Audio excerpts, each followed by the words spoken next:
بسم اللہ الرحمن الرحیم۔ سبق نمبر 10۔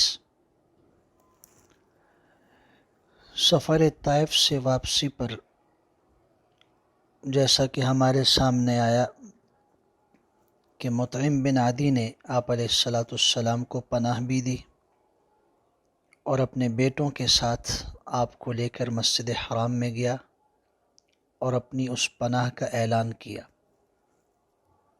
آپ علیہ السلام کی مدینہ کی طرف ہجرت کرنے کے کچھ عرصے کے بعد مطعم بن عدی کا انتقال ہوا۔ آپ علیہ السلام نے ان کے احسانات کو یاد رکھا۔ غزوہ بدر میں جو 70 قیدی آئے تو آپ علیہ السلام نے فرمایا اگر مطعم بن عدی زندہ ہوتا اور ان بدبودار لوگوں کے بارے میں مجھ سے وہ بات کرتا تو میں اس کی خاطر انہیں چھوڑ دیتا۔ صحیح بخاری کی حدیث ہے یہ۔ اس کے بعد آپ علیہ السلام نے مکہ مکرمہ پہنچ کر دعوت اسلام کو پوری طاقت اور زور و شور سے پھیلانا شروع کیا۔ حج کا موسم قریب آیا، اطراف عرب سے لوگ حج کے لیے آنے لگے۔ آپ علیہ السلام مختلف قبائل کے پاس تشریف لے جاتے، انہیں اسلام کی دعوت بھی دیتے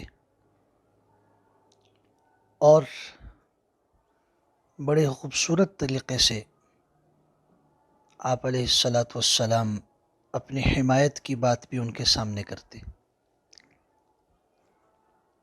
حضرت عباس رضی اللہ تعالیٰ عنہ سے روایت ہے کہ رسول اللہ صلی اللہ علیہ وسلم نے مجھ سے فرمایا کہ میں آپ اور آپ کے بھائی ابو لہب کے پاس اپنے دفاع کی قوت نہیں پاتا،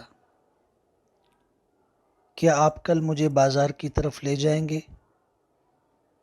تاکہ آپ مجھے لوگوں کے قبیلوں کی جائے قیام بتا دیں کہ وہ کون سا قبیلہ کہاں پر ہے۔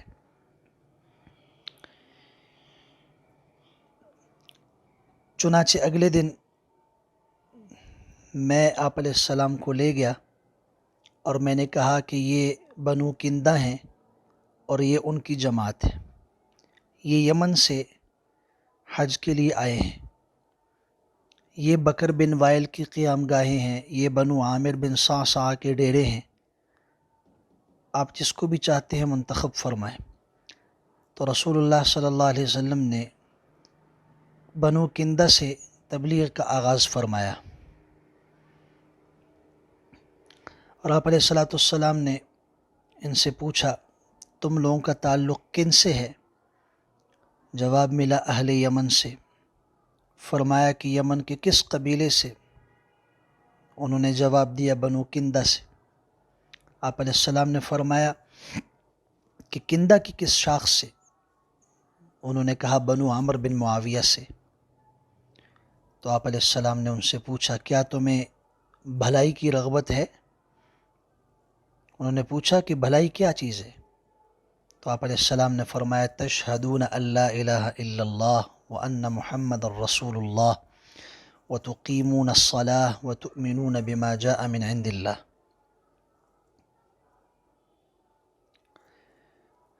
اس روایت کے راوی کہتے ہیں کہ مجھ سے میرے والد نے اپنی قوم کے بعض عمر رسیدہ لوگوں کی روایت کی طرف سے یہ روایت بیان کی ہے کہ بنو کندہ نے رسول اللہ صلی اللہ علیہ وسلم سے پوچھا اگر آپ غالب آ جائیں تو کیا ہمیں بادشاہت دیں گے؟ آپ علیہ السلام نے فرمایا بادشاہت تو اللہ کی ہے، وہ جہاں چاہتا ہے اسے رکھ دیتا ہے۔ یہ سن کر وہ کہنے لگے پھر آپ جو لائے ہیں ہمیں اس کی ضرورت نہیں ہے۔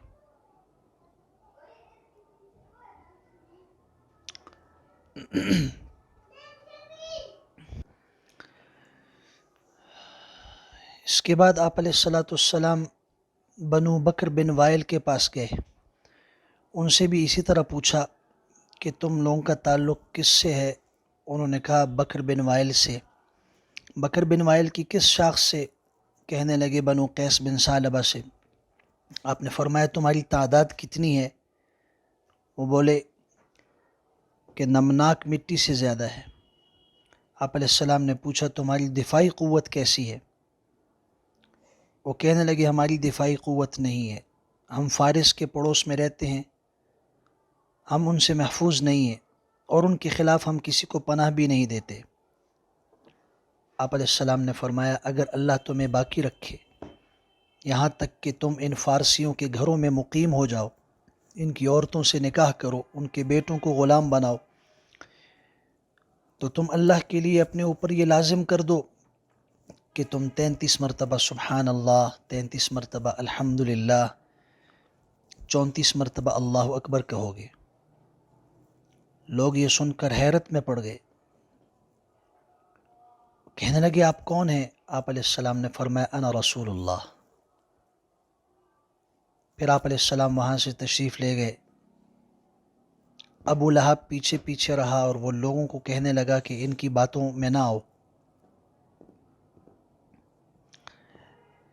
اس کے بعد ان لوگوں نے بھی انکار کیا اور وہ کہنے لگے کہ یہ بات تو ہم ابھی اس وقت دیکھ چکے ہیں کہ آپ جو باتیں کرتے ہیں وہ ہماری سمجھ میں نہیں آتی، وہ بہکی بہکی باتیں۔ پھر آپ علیہ السلام ابو بکر صدیق اور حضرت علی رضی اللہ تعالیٰ عنہما کو لے کر بنو شیبان بن ثعلبہ کے پاس گئے، انہیں ایمان کی دعوت دی اور ان کے سامنے سورہ انعام کی آیت 151 سے 153 تک تلاوت فرمائی۔ اس کے بعد سورۃ النحل کی آیت 90 تلاوت فرمائی۔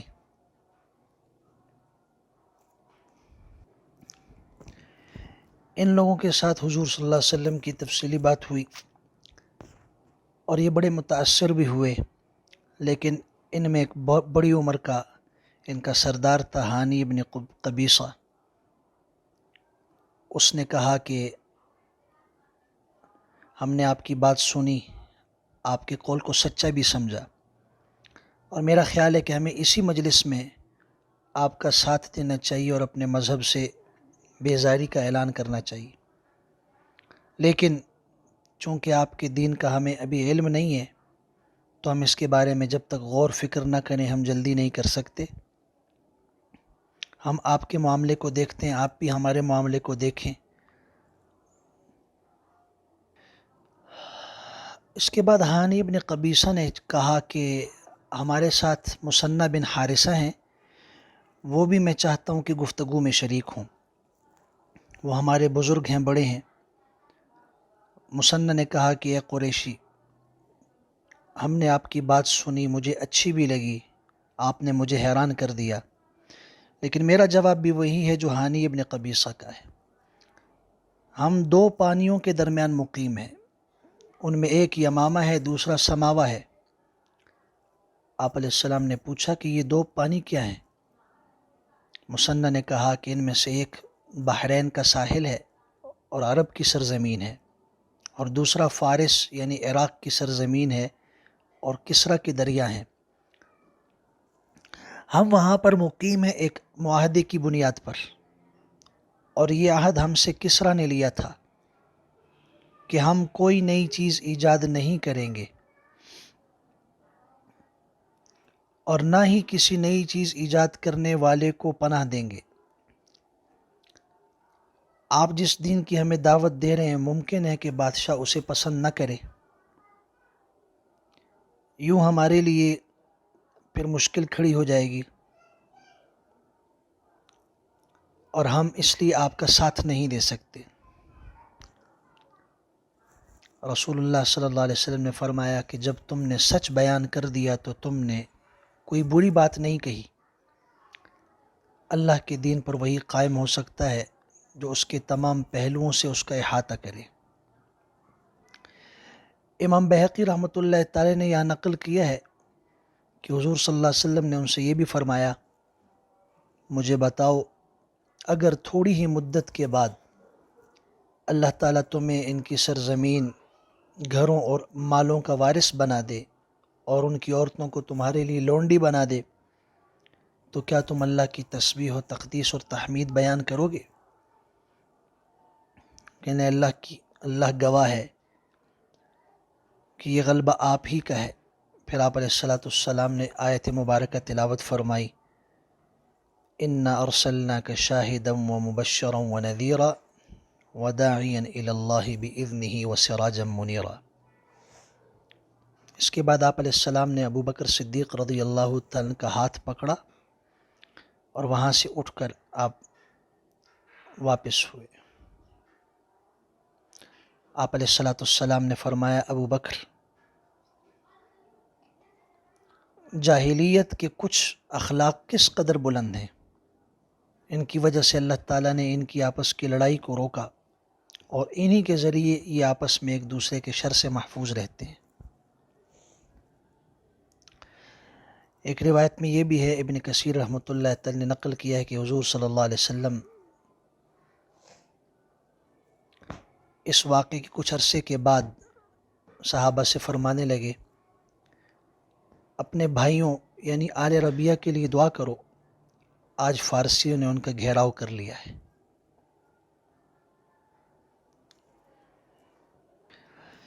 بعد میں یہ قوم مسلمان ہو گئی۔ اسی طرح رسول اللہ صلی اللہ علیہ وسلم بنو عامر بن صعصع کے پاس بھی گئے، انہیں بھی ایمان کی دعوت دی۔ ان کے ایک بزرگ نے متاثر ہو کر اپنے دونوں ہاتھ سر پہ رکھے اور کہا، اے بنو عامر، کیا یہ موقع دوبارہ آ سکتا ہے؟ اس ذات کی قسم جس کے قبضے میں میری جان ہے، کسی اسماعیلی نے کبھی ایسا جھوٹ نہیں گڑھا، اس میں کوئی شک نہیں کہ یہ حق ہے۔ اس وقت تم لوگوں کی عقل کہاں چلی گئی تھی؟ پھر آپ علیہ الصلاۃ والسلام بنو کلب کی طرف گئے، ان کی ایک شاخ بنو عبداللہ، آپ علیہ السلام نے انہیں ایمان کی دعوت دی۔ ان سے کہا کہ اے بنو عبداللہ، اللہ تعالیٰ نے تمہارے باپ کا نام بہت خوبصورت رکھا ہے۔ مقصد یہ تھا کہ اپنے باپ کے نام کی لاج رکھو، معبودان باطلہ کو چھوڑو، صرف اللہ کی بندگی کرو۔ ان کی قوم کے ایک سردار نے بھی یہی کہا کہ آپ کی بات اچھی ہے، لیکن چونکہ آپ کی قوم خود آپ کی بات نہیں سنتی، اس لیے ہم بھی آپ کی بات نہیں مان سکتے۔ اس کے بعد بنو حنیفہ کے ڈیروں پر آپ علیہ السلام تشریف لے گئے اور آپ علیہ السلام نے انہیں ایمان کی دعوت دی۔ ان میں سے بعض لوگوں نے آپ علیہ الصلاۃ والسلام کے ساتھ بہت ہی سختی کے ساتھ بات کی۔ سیرت ابن ہشام میں امام ابن ہشام لکھتے ہیں کہ انہوں نے آپ علیہ الصلاۃ والسلام کو اتنا برا جواب دیا کہ جو اہل عرب میں سے کبھی کسی نے نہیں دیا تھا۔ پھر آپ علیہ الصلاۃ والسلام ان کے بعد بنو محارب بن خصفہ کے پاس گئے۔ آپ نے ان میں ایک بزرگ کو دیکھا، اس کی عمر تقریباً 120 سال تھی۔ آپ نے اس سے گفتگو کی، اسلام کی طرف اس کو دعوت دی۔ اس بزرگ نے کہا کہ آپ کی قوم آپ سے زیادہ واقف ہے، اللہ کی قسم، جو شخص آپ کے ساتھ اپنے گھر والوں کی طرف لوٹے گا وہ ان سب چیزوں سے زیادہ بری چیز لے کر لوٹے گا جو حاجی اپنے ساتھ لے کر وطن واپس جاتے ہیں۔ آپ ہم سے بے نیاز ہو جائیں۔ یہاں پر ابو لہب بھی موجود تھا، وہ اس بوڑھے کی بات سن رہا تھا۔ وہ جا کے کہنے لگا کہ اگر سارے حاجی تمہارے جیسا جواب ان کو دیتے تو یہ، یعنی نبی اکرم صلی اللہ علیہ وسلم کی طرف اشارہ کر کے کہا، یہ اپنے دین کو چھوڑ چکے ہوتے۔ اس محاربی بوڑھے نے کہا کہ اے ابو عتبہ، شاید انہیں کوئی دیوانگی چمٹ گئی ہے، ہمارے پاس قبیلے میں ایک آدمی ہے جو علاج کر سکتا ہے۔